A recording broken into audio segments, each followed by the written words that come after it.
Midday in Cameroon's economic capital city, Douala. Ladies and gentlemen, thanks for joining Equinox Television.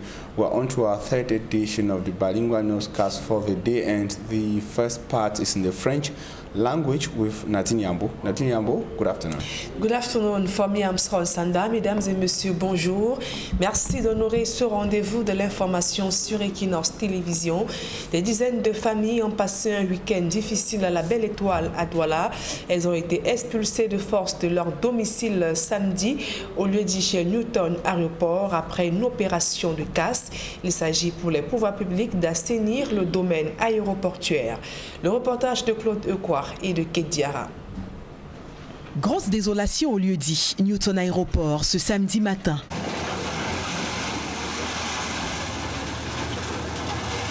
Des populations groupées non loin de ce qui était encore le lieu de résidence regardent interdites le triste spectacle des démolitions. Si les plus pragmatiques d'entre elles ont réussi à empaqueter leurs affaires, prêtes à s'en aller, les autres, dans de va-et-vient incessants, réunissent ce qu'elles peuvent encore avant que les anges en arrivent à leur hauteur. Il s'agit d'évictions qui, bien qu'étant annoncées par une mise en demeure du préfet du Vouri, n'en restent pas moins forcées. Dans le désarroi, nous avons reçu la note de l'adjoint au premier adjoint au préfet le 8 décembre en nous disant de déguerpir. Avant-hier, ils sont encore venus avec une note en disant qu'on déguerpit. On estime déjà à 1100 habitations, hein, parce que c'est un petit bloc qui a une densité de population. Sur le site, des parents dépassés par les événements qui ne savent à quel sens se vouer. Je me pose la question à savoir où on envoie toutes ces populations. Nous avons construit des maisons, ça n'a pas fait 2 jours. Aujourd'hui, on vient casser. On est venu casser, nous enlever. On ne connaît même pas là où on va les habiter.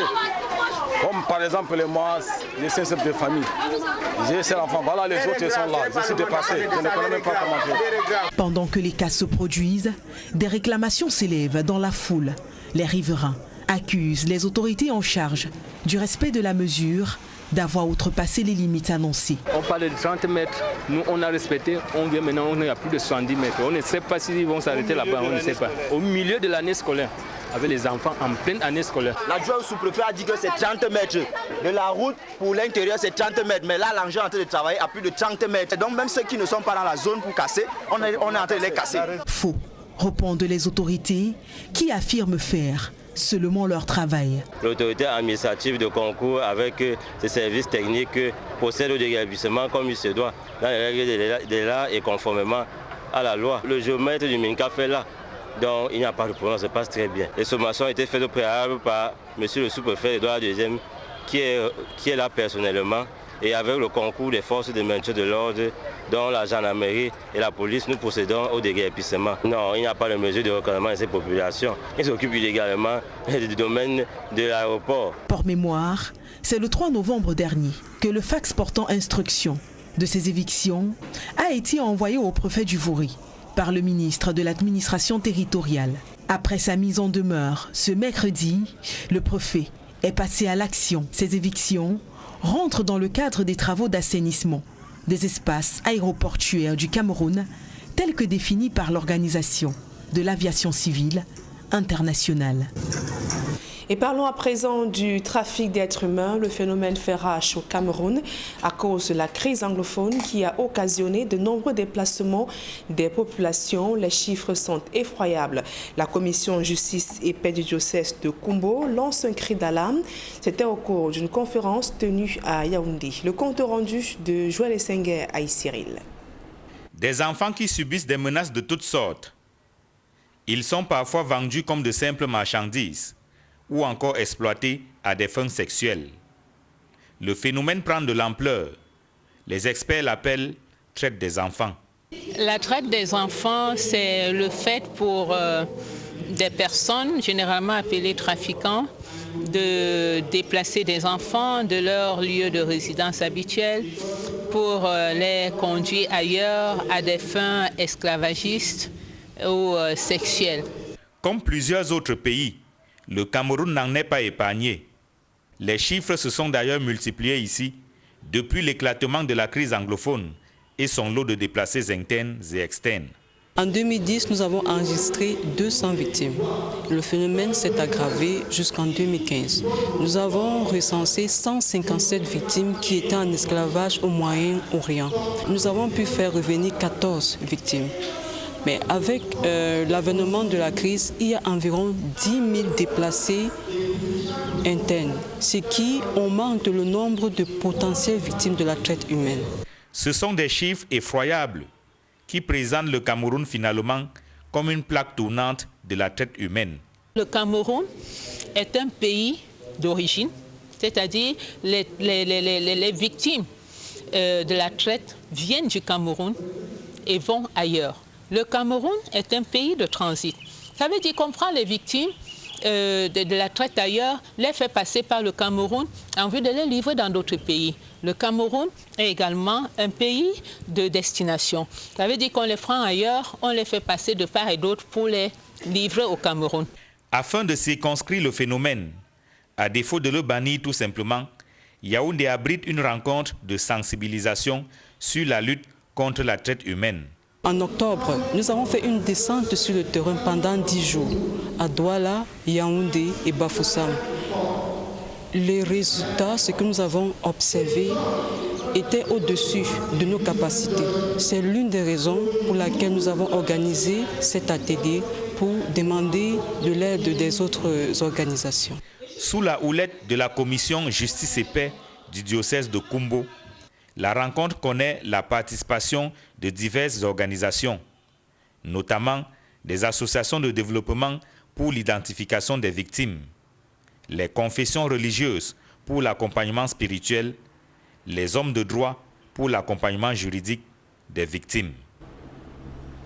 On parle économie à présent. Les infrastructures pourraient être un frein à la mise en œuvre du marché africain. Des experts recommandent aux États parties prenantes dans la zone de libre-échange, notamment de s'attaquer à la question de l'enclavement de plusieurs pays africains, avec notamment la construction d'un réseau routier digne des ambitions de dynamisation de l'économie sur le continent africain. Innocent Abega, Donald Brice, Kamgan. De Libreville à Bangui, de Yaoundé à N'Djamena, la route est la principale voie de communication en zone CEMAC et en Afrique centrale en général. Mais pour la plupart de ces pays, le réseau routier est à refaire. Quels que soient, n'est-ce pas, les pays de la CEMAC aujourd'hui, que ce soit le Cameroun, le Tchad, la Guinée, que ce soit le Gabon, la République centrafricaine, tout est à refaire parce que les échanges sont difficiles et les voies d'accessibilité sont presque, je peux dire, complètement inaccessibles. À l'occasion de ce forum sur les performances des réseaux de transport et échanges sous-régionaux, comme facteur de la diversification des économies, les experts relèvent que la transformation du réseau routier en zone CEMAC et en Afrique centrale en général sera le principal défi des États au moment où entre en vigueur la zone de libre-échange africaine. Le continent a pris le chemin irréversible de créer son marché commun. Les participants à ce forum suggèrent que les États fassent de la société civile un partenaire clé pour mettre en route l'ambition de fluidifier les échanges sur le continent. Entre autres pistes, les associations des secteurs des transports, à l'exemple des logisticiens. Nous aurons non seulement des éléments beaucoup plus intéressants, nous allons faire une véritable force de proposition, nous allons partager nos différentes expériences et ensemble, nous pouvons créer quelque chose de très intéressant. De telle sorte que lorsqu'il y a des sérieux problèmes dans le domaine de la logistique, que nous soyons interpellés, que nous soyons contactés et que nous puissions également contribuer pour l'évolution, pour la performance de nos différents États. Les pays d'Afrique de l'Ouest pourraient servir de référence en matière de libre circulation des biens et des personnes, des avancées obtenues grâce à une certaine volonté politique. Vous pouvez quitter le Bénin pour aller, par la route bien sûr, quitter le Bénin pour aller au Nigeria, quitter le Bénin pour aller au Burkina par la route. Donc vous voyez, donc déjà le Bénin est connecté à ces pays limitrophes. La CEMAC dispose dans son agenda d'une dizaine de projets dits intégrateurs, des projets de routes et autoroutes censés favoriser la libre circulation des biens et des personnes dans la sous-région la moins intégrée d'Afrique. On parle santé à présent. Dans le département d'Union Ekele, région du centre, l'hôpital du district d'Ezeka, dépourvu durant de nombreuses années, vient de recevoir du matériel médical pour la prise en charge des patients qui étaient obligés à l'époque de parcourir des kilomètres pour pouvoir se prendre en charge. Le reportage de Joaniem et de Xavier Foucault. Créé en 1948, l'hôpital des districts d'Ezeka a au fil des années perdu sa notoriété. Les centres de santé environnants lui ont ravi la vedette à cause du manque criard de matériel. Ce problème de concurrence déloyale, des structures environnantes, qui je ne sais pas comment, avaient presque tout le matériel que l'hôpital des districts, qui est l'hôpital de référence, n'en avait pas. Conséquence directe, les patients sont obligés de se déplacer pour se faire soigner ailleurs. Face à cette souffrance, des enfants du terroir viennent de soulager les populations et le personnel soignant en offrant divers types de matériels médicaux. C'est une fierté pour le personnel de l'hôpital des districts des ECA qui, à ma foi, ne se verra plus face à ce dilemme, parce que c'était un problème vraiment très délicat de vouloir envoyer faire des examens dans un centre, parce que à Ezeka, il n'y a pas une structure qui fait dans l'imagerie médicale. Cet acte dont l'idée vient d'un homme a été motivé par l'histoire tragique qu'a connue Ezeka après le déraillement de 2016. L'initiative est quand même venue du docteur, de l'évêque, l'archevêque Dieudonné Bormis en 2015 lors de son passage aux États-Unis. Il nous avait demandé de penser à l'hôpital parce que l'hôpital est dans un état vétuste. Il fallait qu'on essaie de le réhabiliter. Et en plus, avec la catastrophe de 2016, en octobre, l'envie a continué. On s'est dit non, là maintenant il va falloir qu'on fasse quelque chose. De la parole à l'acte, l'hôpital des districts d'Ezeka vient d'acquérir ce don de matériel médicaux pour le plus grand bien de la communauté.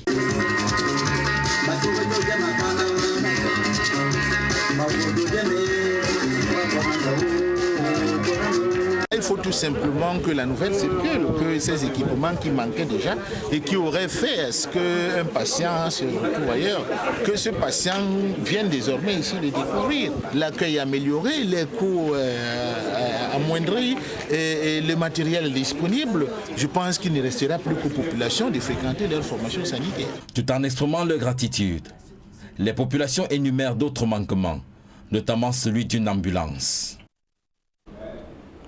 C'est avec ce reportage que nous mettons un terme à la première partie de ce journal. La suite, c'est en langue anglaise avec vous. Fomi Armstrong Sander. Thanks, Nadine Yambo. Ladies and gentlemen, thanks for joining us in the second segment of information. We begin with the demolition exercise of the economic capital city Douala in the Newtown Aeroport neighborhood of Douala 2 subdivision, where tens of families have been rendered homeless following a forceful demolition and eviction exercise at the Newtown Aeroport neighborhood of Douala 2. As I indicated, the exercise, supervised by the First Assistant Senior Divisional Officer for the Vuri Division, has been described by victims as unjust. The victims who saw their houses demolished say the announced 30 meters distance from the main road was violated. They accused the team of having gone 60 meters into their neighborhood, whereas they were called to evacuate 30 meters into their neighborhood from the main road. It is part of effort to clear the Douala International Airport space. And from Douala, we take you to the central region of Cameroon, to the Nyongankele division, and to the Ezeka District Hospital, created in 1948. The Ezeka District Hospital, which has saved millions of lives in Cameroon, is today a shadow of its former self. Its structures are dilapidated with no sufficient equipment to cater for patients visiting the health center. Consequently, patients are now obliged to travel elsewhere for medical attention. To resolve the challenges, sons and daughters of Ezeka have offered different sorts of medical equipment to retain patients in the area. Expressing gratitude and delight, the hospital personnel of the Ezeka District Hospital see the wish for 1 month assistance, which is the provision of an ambulance to the hospital. And I will take you to talk something else away from health, that the governor of the West Region of Cameroon, Awa Fonka Augustine, has urged security officials of Babaju in the Bambutus division of the region to check every vehicle passing through or entering Babaju.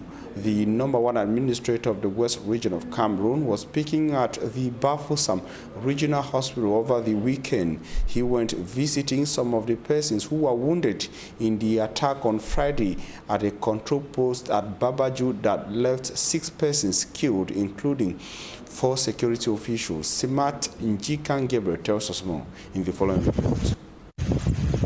After the attack that killed 6 persons, amongst them 3 gendarmes, 1 police officer and 2 civilians, the driver of a tanker and his car ate at the Bachua control post in Babaju, West Region of Cameroon. On Friday, West Regional Governor visited some of the injured victims at the Bafoussam Regional Hospital.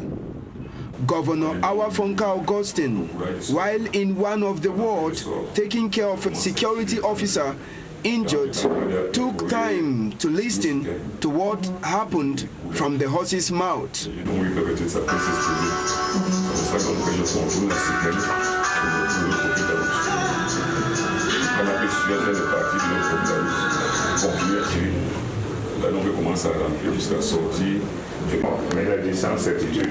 From the hospital, Awa Fonka Augustine made a stopover at the Gendarmerie Brigade of Babaju to give comforting words to the commander, whose 3 elements died as a result of the attack.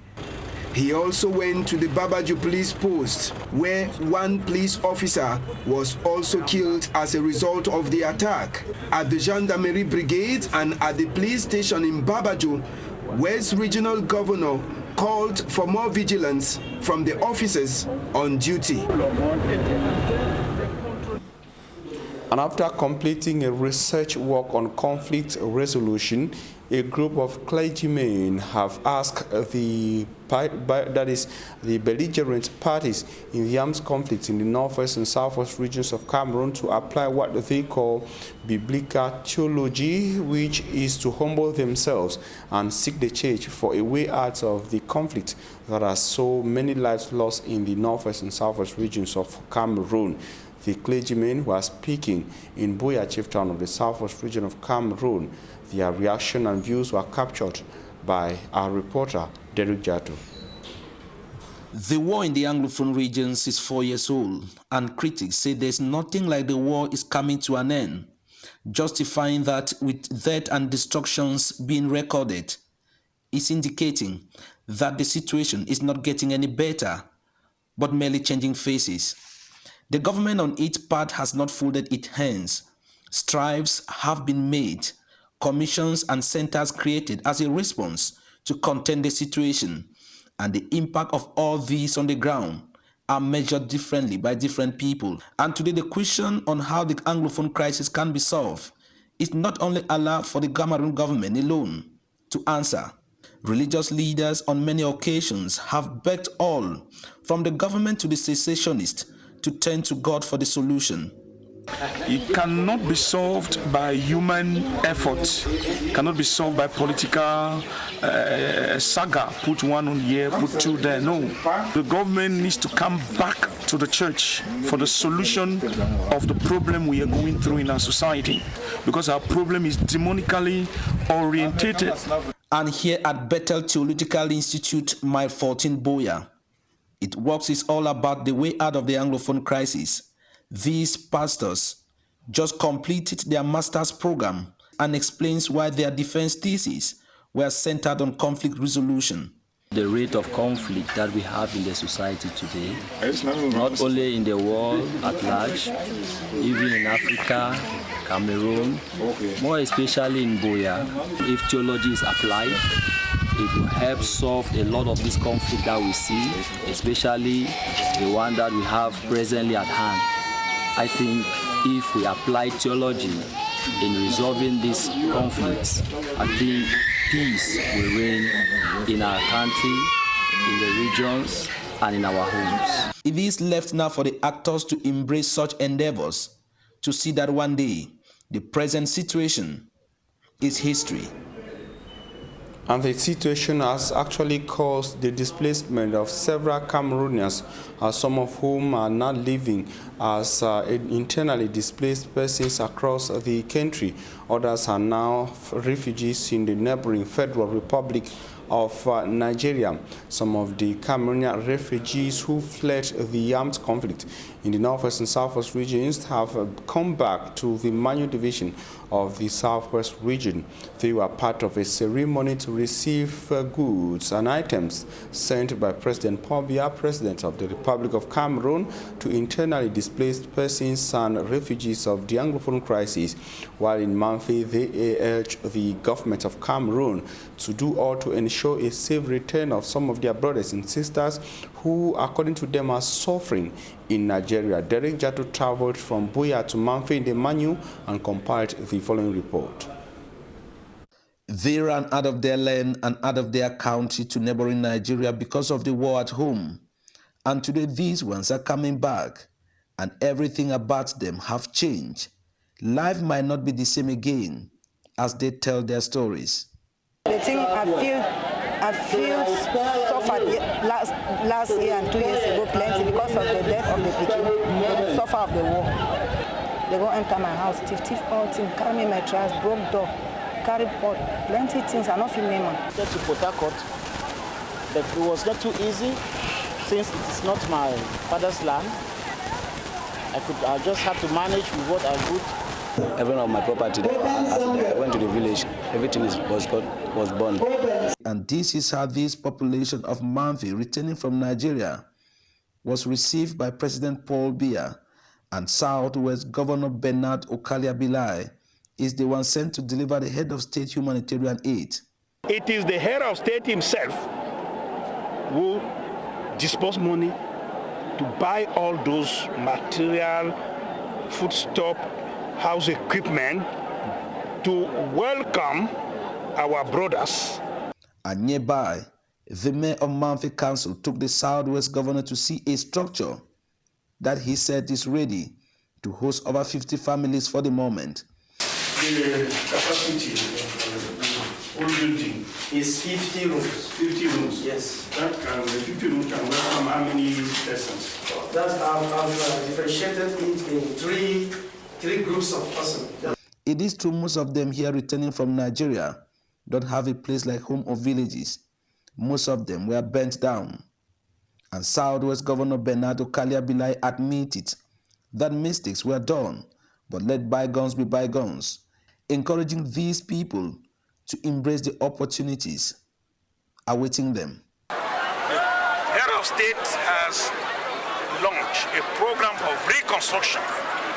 We cannot reconstruct, we cannot rebuild if the beneficiaries are not there. We are going to build for who? Let them come back.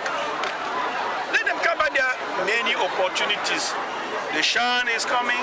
And it is their wish that the Cameroon government should not only be at the receiving end, but facilitate their coming back, for the pains to come back home were too much. As border not be there open, be the pass short.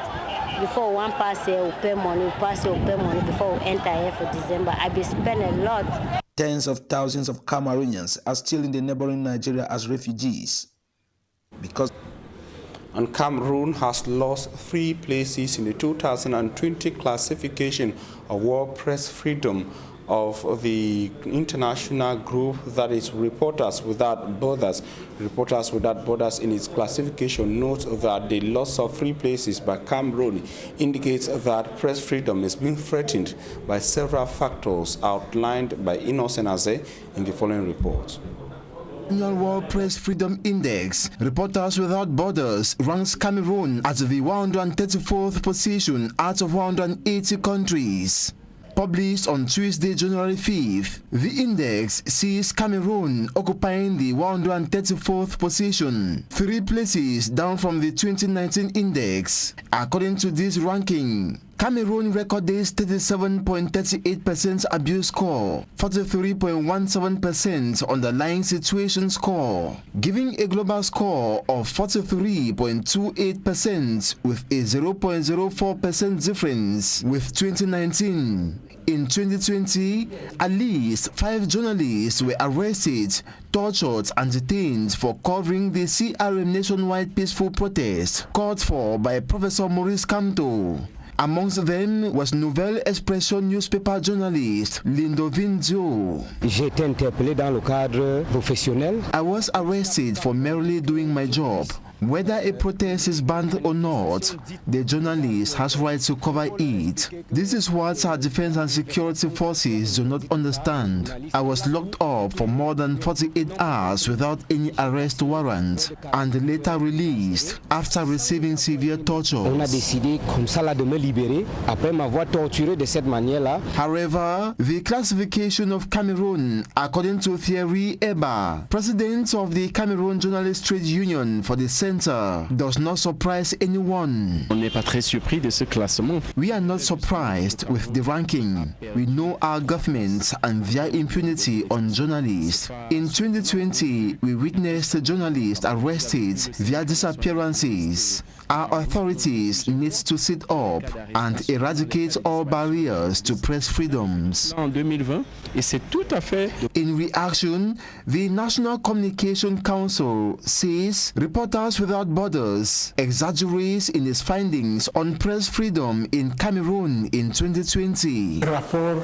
qui n'a pas traduit exactement. Peter Esoka, president of the National Communication Council, says laws governing communication give the press in Cameroon all its freedoms and independence. This, he says, does not mean the press has to grow wings. Ben, ça ne veut pas dire que si tu es libre et tu es indépendant, ça veut dire que tu devais bafouer tous les règlements d'un certain ordre. The National Communication Board cautions journalists to always verify all information before dissemination and help to defend Cameroon's integrity, even with criticisms that will not tamper with the peace, unity and stability of the Republic, adding journalists have to be patriotic too. De la République. Il faut être patriotique aussi. Some journalists incarcerated in prisons across Cameroon include Paul Shuter, Adamu Ramoke, Aldaber Iyol, Kingsley Njoka, Mancho BBC, Thomas Awa Jr., Wawa Jackson 4, and a host of others. Whereabouts of some is unknown. And this report brings us to the end of the midday news on Equinox Television. We thank you for your very kind attention. Nadine Hiambo and I will be back here tomorrow at 7 a.m. God willing. But meantime, information continues on Equinox. At 6 p.m. we will have a full newscast in the English language, and at 8 p.m. a full newscast in the English language. Nadine, see you tomorrow. Merci Fami Armstrong Sanda, fin de ce journal. Mesdames et messieurs, merci pour votre aimable attention et bonne journée à tous et à toutes.